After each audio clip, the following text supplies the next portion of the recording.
The wind was howling across the barren plateau of Masada with such ferocity that I had to grip the ancient stone wall to keep from being blown backward. I'd climbed to this desolate fortress at dawn, drawn by something I couldn't quite explain, and need to be in a place where life and death decisions had been made, where people had faced the ultimate questions about eternity and judgment. The sun was just beginning to rise over the Dead Sea far below, casting long shadows across the ruins where nearly 1,000 Jewish defenders had chosen death over surrender 2,000 years ago. But I wasn't here to contemplate ancient history. I was here because a question had been burning in my spirit for weeks, a question so intense and disturbing that it had driven me to seek God's face in this remote, wind-swept place, where the veil between earth and eternity seemed paper-thin. The question had started 3 weeks ago when I received a phone call that shattered my comfortable assumptions about death and judgment. My friend Marcus, a pastor in Phoenix, had called me in the middle of the night, his voice shaking with terror and confusion. "Jonathan," he had whispered into the phone, "I need to tell you about something that happened during my surgery last week. I think I died for a few minutes. And what I experienced, what I saw about judgment, it's nothing like what we've been teaching people. Nothing like what I thought I knew about what happens when we die." Marcus had gone on to describe an experience so vivid and terrifying that it had left him questioning everything he'd ever believed about death, judgment, and the afterlife. But it wasn't the spiritual aspects of his experience that had shaken him most. It was what he claimed had happened to his physical body during the judgment process.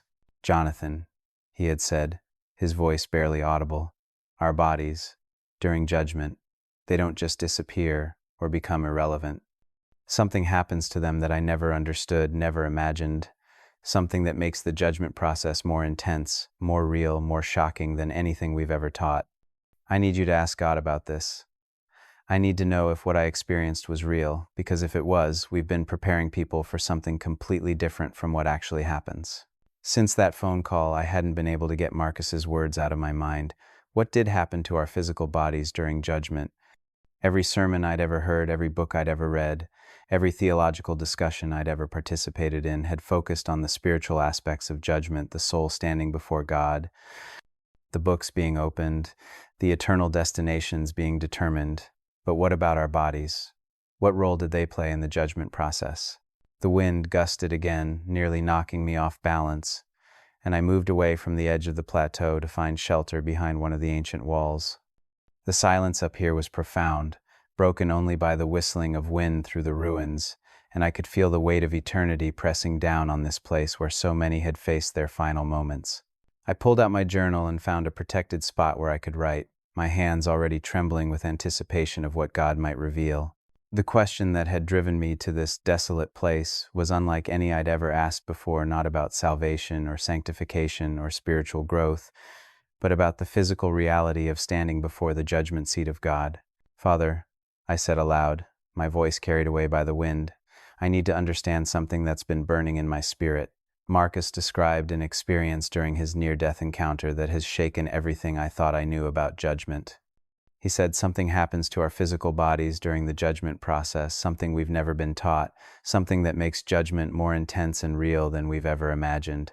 I paused, watching the sun climb higher over the ancient landscape, casting the ruins in stark relief against the desert sky. "Lord, what happens to our bodies during judgment? What role do they play in standing before your throne?" Because if Marcus's experience was real, then we've been preparing people for something completely different from what actually occurs. The silence that followed was so complete it felt like the entire world was holding its breath. Then, slowly, I began to feel his presence settling around me, not the gentle, comforting presence I'd experienced in quiet prayer rooms, but something more intense, more overwhelming, like standing at the edge of an infinite abyss and feeling the pull of eternity itself. "My beloved son." His voice seemed to come from everywhere and nowhere, carried on the wind and echoing off the ancient stones. "You have asked a question that reveals one of the most misunderstood aspects of judgment and one of the most shocking truths about what awaits every human being who has ever lived." I felt my heart begin to race as I sensed the magnitude of what I was about to receive. This wasn't going to be a gentle theological discussion. This was going to be a revelation that would challenge everything I thought I knew about death, judgment, and the afterlife. "Lord," I whispered, gripping my pen tightly, "I'm ready to hear whatever you want to tell me. no matter how shocking it might be. What I am about to show you, God continued, his voice carrying both infinite love and absolute authority, will explain why judgment is more intense, more real, and more inescapable than most believers understand. It will reveal why the physical body plays a crucial role in the judgment process, a role that makes every thought, every word, every action more significant than people realize. I could feel the wind picking up again, but now it seemed to carry whispers of eternity, hints of realities beyond the physical world that were about to be unveiled. The ancient fortress around me suddenly felt like the perfect setting for receiving truth about the ultimate fortress, the human body, and what happens to it when we stand before the ultimate judge. The truth about judgment, God began, is not just that the soul stands before me to give account. The truth is that the body, every cell, every nerve, every fiber of physical existence becomes a witness, a recorder, and a participant in the judgment process in ways that will shock you. I paused, my pen hovering over the page. Lord, I don't understand. Are you saying that our physical bodies are somehow involved in judgment? That they don't just die and decay while our souls face eternity? I'm saying something far more profound than that, he replied, and I could hear both sadness and urgency in his voice. I'm saying that every human body is designed to be an eternal recorder of every thought, every emotion, every action, every word that person has ever experienced. And during judgment, that recording is played back in ways that make the judgment process more intense and inescapable than anyone has ever imagined. The implications of what he was saying began to dawn on me, and I felt a chill that had nothing to do with the desert wind. You're saying that our bodies record everything? Every cell in the human body, God explained, is designed to store not just physical information, but spiritual and emotional information as well. Every sin leaves a physical imprint. Every act of love creates a physical record. Every moment of worship, every instance of rebellion, every choice for good or evil, all of it is recorded in the very fabric of the physical body. I thought about Marcus's terrifying experience, and suddenly it began to make sense. So during judgment, this recording is somehow accessed? During judgment, God said with absolute authority, the body becomes a perfect witness to the life that was lived. Every hidden sin, every secret thought, every private moment, all of it is revealed not just spiritually but physically. The body itself testifies to the truth of how that life was lived. The revelation was staggering. I'd always thought of judgment as a spiritual process where God in his omniscience revealed the truth about our lives. But God was saying that our own bodies would be the witnesses, the evidence, the undeniable proof of how we had lived. But how is this possible? I asked, my mind struggling to comprehend the mechanics of what he was describing. The human body, God explained, is far more sophisticated than medical science understands. It's not just a biological machine, it's a spiritual recording device designed to capture and store every aspect of human experience. Every emotion creates chemical changes that are permanently recorded. Every thought creates neural pathways that become permanent records. Every spiritual choice creates changes at the cellular level that last for eternity. I watched the sun climb higher over the Dead Sea, and somehow the growing light seemed to illuminate the shocking truth God was revealing. Our bodies weren't just temporary vessels for our souls, they were eternal recording devices that would play back the complete truth of our lives during judgment. So when people stand before your judgment seat, I said slowly, their own bodies will be witnesses against them, or for them. Their bodies will be perfect witnesses to the truth, God confirmed. No one will be able to deny, excuse, or rationalize their choices when their own physical being testifies to exactly how they lived. The body that committed the sin will bear witness to the sin. The body that performed acts of love will bear witness to the love. The body that worshipped will bear witness to the worship. The wind gusted again, and I had to steady myself against the ancient wall as the full impact of this revelation hit me. Every secret sin, every hidden thought, every private moment, all of it recorded in our own bodies, waiting to be revealed during judgment. But what about believers? I asked desperately. What about those who have been forgiven through Christ's blood? Surely their bodies don't still carry the record of forgiven sins. That, God replied, is where the miracle of redemption becomes even more beautiful than you've ever understood. Watch what I show you about Marcus's experience, and you'll see why he was so shaken, not just by what he saw about judgment, but by what he discovered about the power of my blood to transform the physical body itself. Suddenly, the wind around me seemed to shift and swirl, and I found myself seeing through Marcus's eyes during his near-death experience. I was no longer sitting on the ancient fortress of Masada. I was standing in what appeared to be a vast courtroom that stretched beyond the horizon, filled with beings of light and surrounded by the overwhelming presence of absolute holiness. But what shocked me most wasn't the spiritual grandeur of the scene, it was what I could see happening to the bodies of those who were being judged. They weren't just souls standing before God's throne, they were complete human beings, body and soul united, and their bodies were somehow displaying the complete record of their earthly lives. I watched in amazement and horror as one person's body literally showed every sin they had ever committed, not just spiritually but physically. Their skin displayed the marks of every lie they had told. Their hands showed the stains of every theft they had committed. Their eyes reflected every lustful thought they had entertained. Their entire physical being had become a perfect, undeniable record of how they had lived. "This is what Marcus saw," God explained, his voice filled with both justice and sorrow. "This is why judgment is more intense than anyone realizes, because there is no hiding, no denying, no excusing when your own body bears witness to the truth of your life." But then I saw something that took my breath away. I watched as another person approached the judgment seat, someone whose body had been transformed by the blood of Christ. Instead of displaying the record of their sins, their body was radiant, clean, bearing the marks not of their failures but of Christ's sacrifice on their behalf. "The blood of Jesus," God said, his voice now filled with joy and triumph, "doesn't just forgive sins spiritually, it transforms the physical record as well. When someone truly accepts my son's sacrifice, their body is cleansed at the cellular level. The record of sin is not just forgiven, it's completely erased and replaced with the record of Christ's righteousness." I was witnessing the most beautiful and terrifying truth about judgment I had ever imagined. Our bodies were eternal recording devices that would bear perfect witness to how we had lived, but for those covered by Christ's blood, the recording had been completely transformed. But Marcus was terrified, I said, still trying to process what I was seeing. "Why was he so shaken if this is such good news for believers?"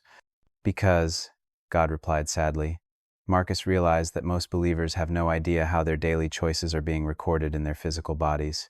They think that as long as they've prayed a prayer of salvation, they can live however they want without consequences. But every choice, every thought, every action is still being recorded, and while my blood can cleanse any sin, many believers are accumulating records they never intended to create. The vision began to fade, and I found myself back on the windswept plateau of Masada, my journal clutched in my trembling hands. But the impact of what I had seen was overwhelming. Judgment wasn't just a spiritual process, it was a physical reality that would involve our entire being in ways I had never imagined. "Lord," I whispered, "this changes everything. If our bodies are recording everything, if they're going to be witnesses during judgment, then every moment of our lives is more significant than we've ever realized." "Every moment," God confirmed. "Every choice, every thought, every word is being permanently recorded in the very fabric of your physical being. This is why I tell my people to present their bodies as living sacrifices, because their bodies are not just temporary vessels, but eternal recording devices that will bear witness to how they chose to live." As the morning sun climbed higher over the ancient fortress, I felt God preparing to show me something even more specific and shocking about how this physical recording process works and what it means for every person who has ever lived. "Tomorrow," he said, his voice carrying both promise and warning, "meet me at the place where my son's body was broken and his blood was shed, the place where the ultimate transformation of the physical record took place.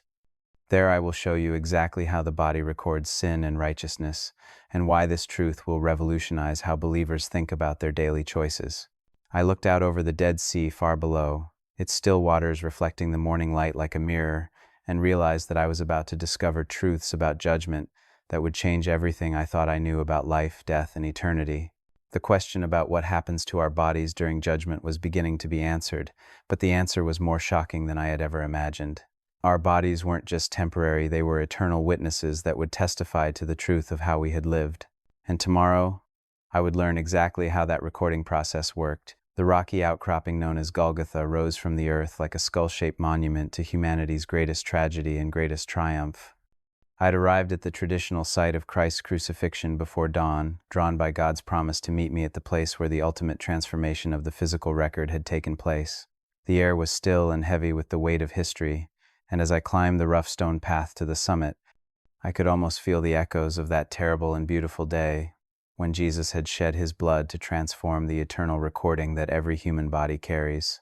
The sun was just beginning to peek over the horizon, casting long shadows across the ancient limestone, and I found myself standing at the very spot where tradition held that Christ's cross had been planted. The silence was profound, broken only by the distant sounds of Jerusalem awakening below, but there was something else in the air, a sense of divine anticipation that made my spirit tremble with both excitement and holy fear. I'd spent the night wrestling with what God had revealed to me at Masada about our bodies being eternal recording devices. The implications were staggering. If every thought, every choice, every action was being permanently recorded in our physical being, then judgment would be far more intense and inescapable than anyone had ever imagined. But I still didn't understand the mechanics of how this recording process worked, or what it meant for believers whose sins had been covered by Christ's blood. I found a flat section of rock and sat down with my journal, watching the golden light of sunrise begin to illuminate the place where the Son of God had died to transform the physical record of human sin. The irony wasn't lost on me that in this place where Christ's body had been broken, I was about to learn how our bodies record the breaking of God's laws and how his sacrifice had made it possible for those records to be completely transformed. "Father," I said aloud, my voice echoing off the ancient stone, "yesterday you showed me that our bodies are eternal recording devices that will bear witness during judgment. But I need to understand how this works. How do our physical bodies record spiritual choices? How does sin leave physical marks? How does righteousness create physical records? And most importantly, how does Christ's blood transform these recordings?" The silence that followed was so complete it felt like the entire world was holding its breath. Then, slowly, I began to feel his presence, settling around me, not the overwhelming throne room presence I'd experienced at Masada, but something more intimate, more personal, like a loving teacher preparing to explain the most important lesson of my life. "My beloved son," his voice seemed to whisper from the very stones beneath me, "in this place where my son's body was broken to heal the broken records of humanity, I will show you exactly how every human body functions as an eternal recording device, and why this truth will revolutionize how people understand the significance of their daily choices." I gripped my pen tightly, knowing that what I was about to receive would challenge everything most people believed about the relationship between the physical and spiritual realms. The morning light was growing stronger, painting the rocky outcropping in shades of gold and amber, but I felt like I was about to witness something that would cast new light on the very nature of human existence. "Lord," I whispered, "show me how this recording process works.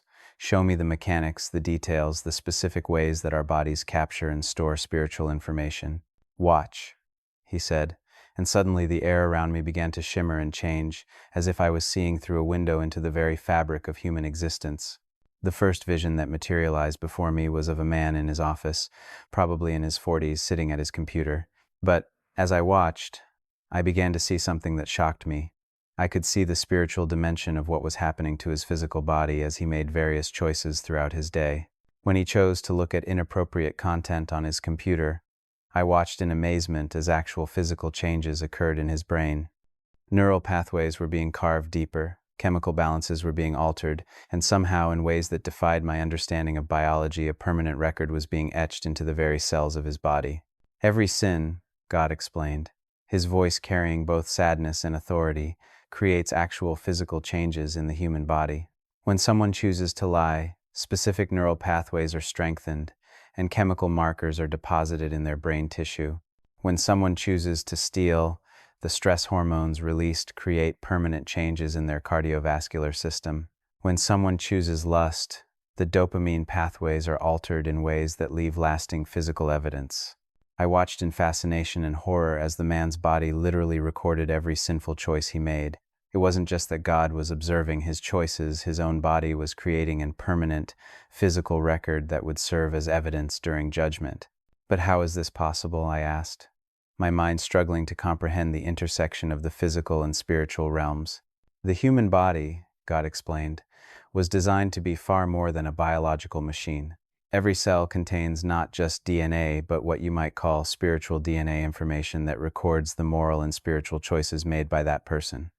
Every emotion, every thought, every decision creates chemical and electrical changes that become permanent parts of the physical record.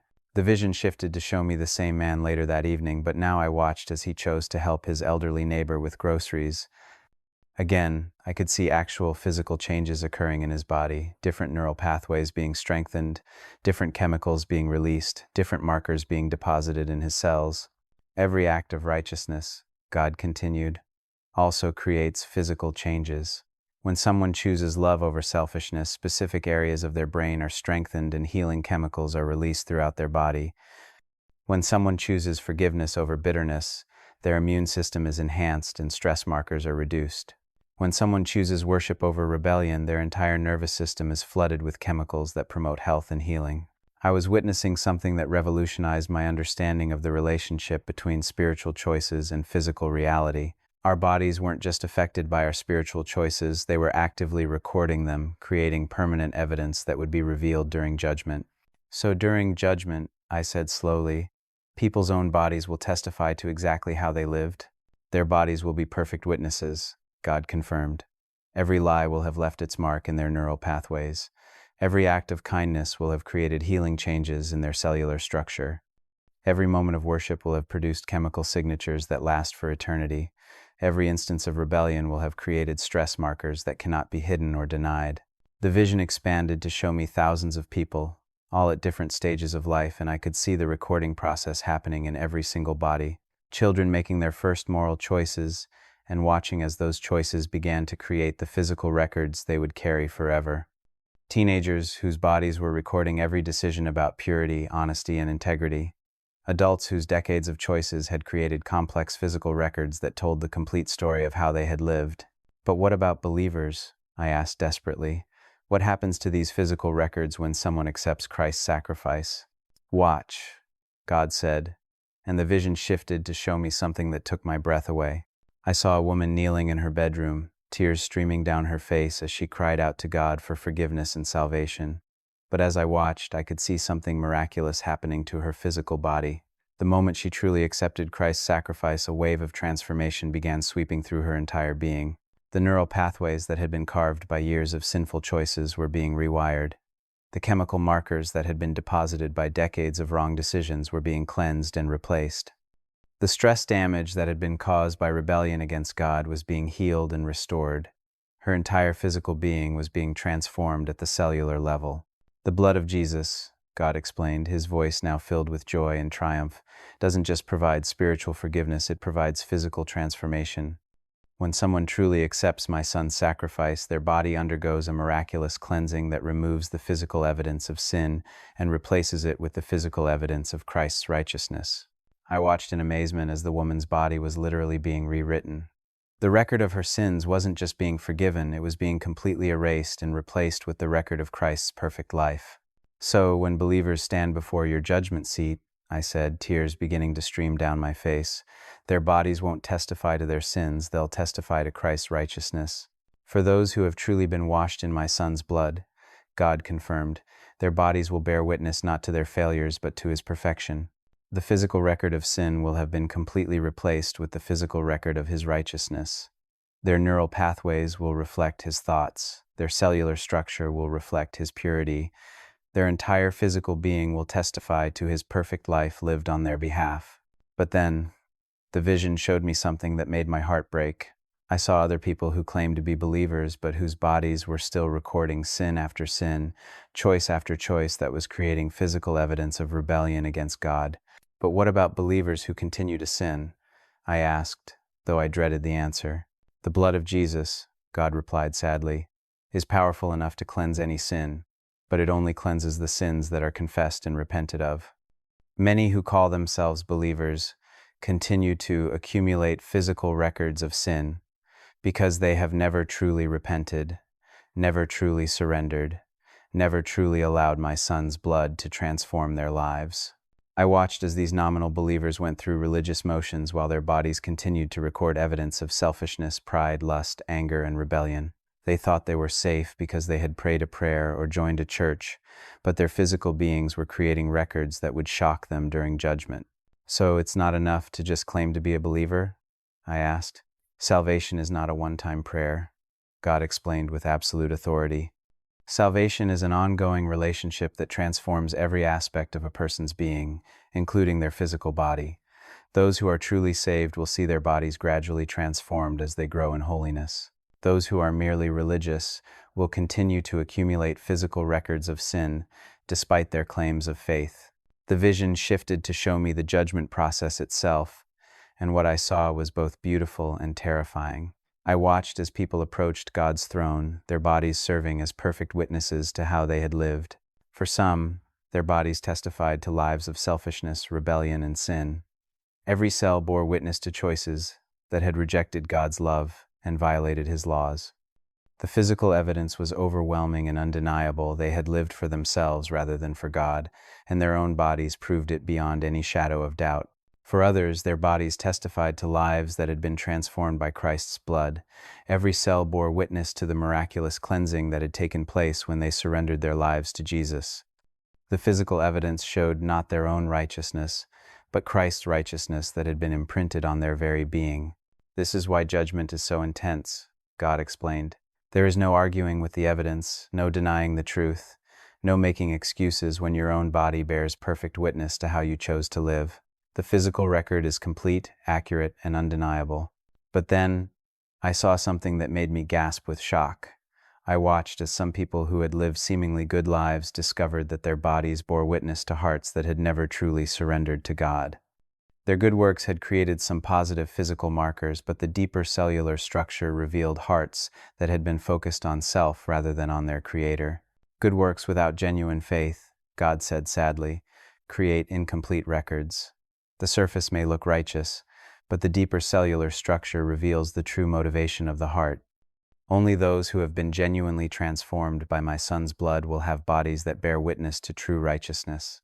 I stood up from the rock and began pacing around the site of Christ's crucifixion, my mind reeling from the implications of what I was witnessing. Every choice mattered more than I had ever imagined. Every thought, every word, every action was being permanently recorded in ways that would be revealed during the most important moment of every person's existence. "But Lord," I said, "this means that believers need to understand that their daily choices are still being recorded. Even after salvation, their bodies are still creating physical evidence of how they're choosing to live." "Exactly," he replied with urgency. "Many believers think that because they've been forgiven, their choices no longer matter. But every choice after salvation is still being recorded. The difference is that for true believers, the Holy Spirit is working to transform their desires and empower them to make choices that create positive physical records rather than negative ones." The sun was now fully risen over Jerusalem, casting bright light across the place where Christ had died to make the transformation of our physical records possible. But I could sense that God had even more shocking revelations to share about what this meant for how believers should live their daily lives. "Tomorrow," he said, his voice carrying both promise and warning, "meet me at the place where my Son's body was raised from the dead, the place where the ultimate victory over the physical record of sin was demonstrated. There I will show you exactly what believers need to do to ensure that their bodies are recording righteousness rather than sin, and why this truth will transform how they approach every moment of their lives." I looked out over the ancient city of Jerusalem, its limestone buildings glowing in the morning light, and realized that I was carrying a revelation that would revolutionize how people understood the significance of their daily choices. Our bodies weren't just temporary vessels, they were eternal recording devices that would bear witness to the truth of how we had lived. The question about what happens to our bodies during judgment was being answered in ways more shocking than I had ever imagined. And tomorrow, I would learn exactly what this meant for how believers should live every moment of their lives. The garden tomb lay shrouded in the pre-dawn darkness, like a monument to the greatest victory in human history. I'd arrived while the stars were still visible overhead, drawn by God's promise to meet me at the place where Christ's body had been raised from the dead, the place where the ultimate victory over the physical record of sin had been demonstrated. The ancient garden was silent except for the gentle rustling of olive trees in the morning breeze, and as I approached the empty tomb carved into the limestone cliff, I could feel the weight of resurrection power that still seemed to emanate from this sacred place. The past 2 days had shattered everything I thought I knew about judgment and the afterlife. Learning that our bodies were eternal recording devices that would bear witness to how we had lived was shocking enough. Discovering that every thought, every choice, Every action was being permanently etched into our cellular structure, had revolutionized my understanding of the significance of daily decisions. But I still didn't fully understand what this meant for believers who wanted to ensure their bodies were recording righteousness rather than sin. I found a stone bench in the garden near the tomb entrance and sat down with my journal, watching the eastern sky begin to lighten with the first hints of sunrise. The empty tomb behind me served as a powerful reminder that death had been conquered, that the physical body had been transformed and glorified, that the recording of sin had been overcome by the power of resurrection life. "Father," I said softly, my voice barely disturbing the sacred silence of the garden, "you've shown me that our bodies record every spiritual choice we make, and that during judgment these records will serve as witnesses to how we lived. You've revealed that Christ's blood can transform these records, replacing the evidence of sin with the evidence of his righteousness. But I need to understand what this means practically. How can believers ensure that their bodies are recording righteousness rather than sin? What specific steps must they take to live in a way that creates positive physical records?" The silence that followed was profound, filled with the same resurrection power that had once rolled away the stone and transformed death into life. Then, slowly, I began to feel his presence settling around me. Not the teaching presence I'd experienced at Golgotha, but something more transformative, more empowering. Like the very spirit that had raised Christ from the dead was preparing to show me how that same power could transform the daily recording process in every believer's body.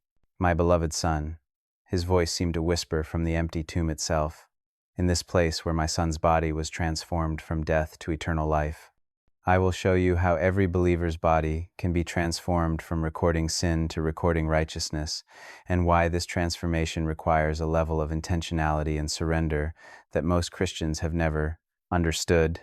I gripped my pen tightly, sensing that what I was about to receive would be the most practical and life-changing part of this entire revelation. The morning light was beginning to filter through the olive trees, casting dancing shadows across the garden, but I felt like I was about to witness the dawn of a completely new understanding of what it meant to live as a transformed believer. "Lord," I whispered, "show me exactly what believers need to do. Show me the specific steps, the practical actions, the daily choices that will ensure their bodies are creating records of righteousness rather than records of sin."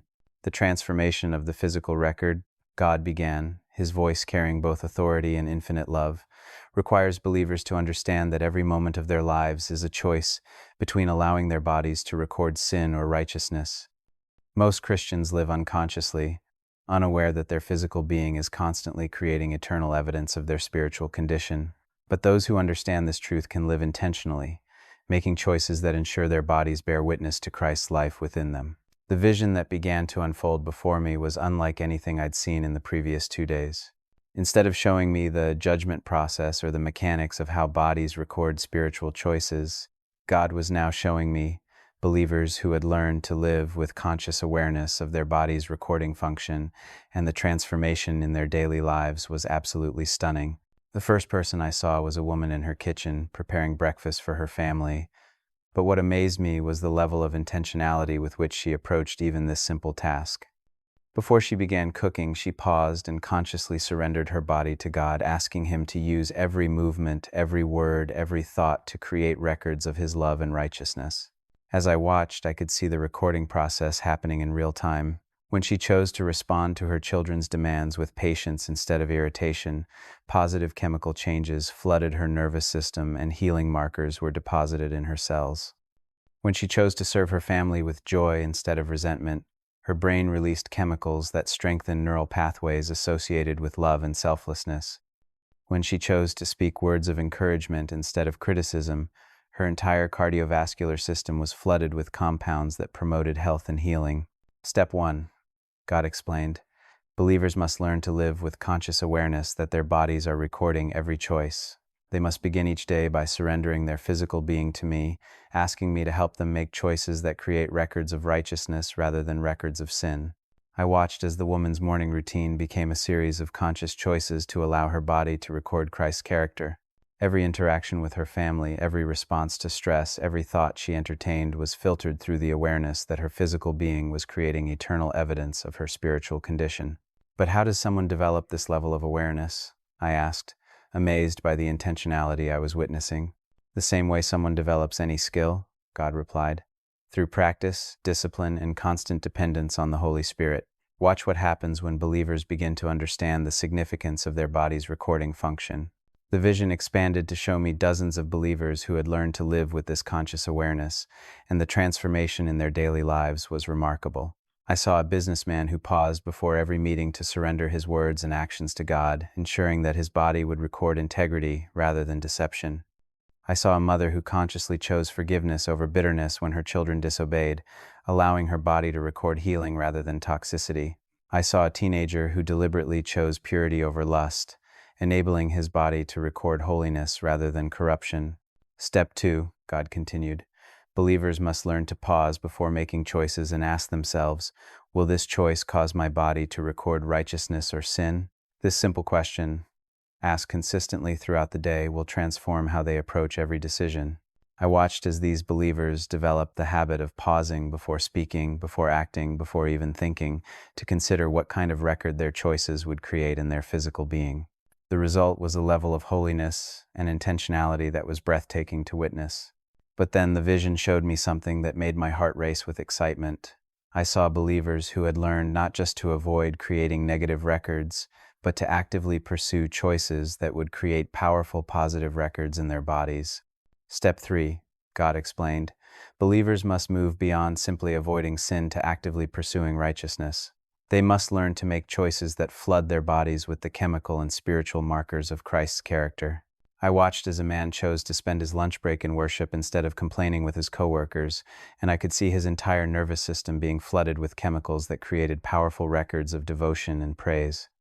I saw a woman who chose to serve at a homeless shelter instead of watching television, and her body was recording evidence of sacrificial love that would shine like gold during judgment.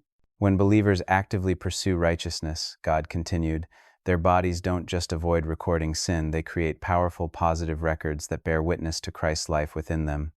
Every act of worship, every moment of service, every choice of love over selfishness creates chemical and spiritual markers that will testify to their transformed nature. The vision shifted to show me the long-term effects of this intentional living, and what I saw was absolutely stunning. I watched as believers who had lived with conscious awareness of their body's recording function for years developed physical beings that were literally transformed at the cellular level. Their neural pathways had been rewired to reflect Christ's thought patterns. Their cardiovascular systems had been strengthened by years of choosing love over anger. Their immune systems had been enhanced by decades of choosing forgiveness over bitterness. Their entire physical being had become a living testimony to the transforming power of conscious, intentional righteousness. This is what it means to present your body as a living sacrifice, God explained, his voice filled with joy. When believers understand that their physical being is an eternal recording device, they begin to treat their body as a holy temple that must be consciously surrendered to me every moment of every day. But then the vision showed me something that broke my heart. I saw other believers, people who genuinely loved God and had been truly saved, whose bodies were still recording evidence of carnality, selfishness, and spiritual immaturity because they had never learned to live with conscious awareness of their body's recording function. These believers weren't living in deliberate sin, but they were living unconsciously, allowing their bodies to record whatever happened to occur based on their emotions, circumstances, and natural reactions. The result was physical beings that bore witness to lives that were saved but not transformed, forgiven but not sanctified, redeemed but not renewed. Many believers, God said sadly, will be shocked during judgment to discover that while their sins have been forgiven, their bodies bear witness to lives that were lived for self rather than for me. They will be saved, but their rewards will be minimal because their physical records testify to wasted opportunities and unfulfilled potential. I stood up from the stone bench and walked closer to the empty tomb, overwhelmed by the implications of what I was witnessing. The resurrection power that had transformed Christ's body was available to transform every believer's daily recording process, but it required a level of intentionality and surrender that most Christians had never even considered. But Lord, I said, this seems so overwhelming. How can believers possibly live with this level of consciousness about every choice they make? The same way my son lived when he walked the earth, God replied with gentle authority, through constant dependence on the Holy Spirit, through regular surrender of the will, through the understanding that every moment is an opportunity to create eternal records of righteousness. The vision shifted to show me Jesus during his earthly ministry, and I was amazed to see that he had lived with perfect awareness of how his choices were affecting his physical being. Every word he spoke, every action he took, every thought he entertained was consciously chosen to create perfect records of righteousness in his human body.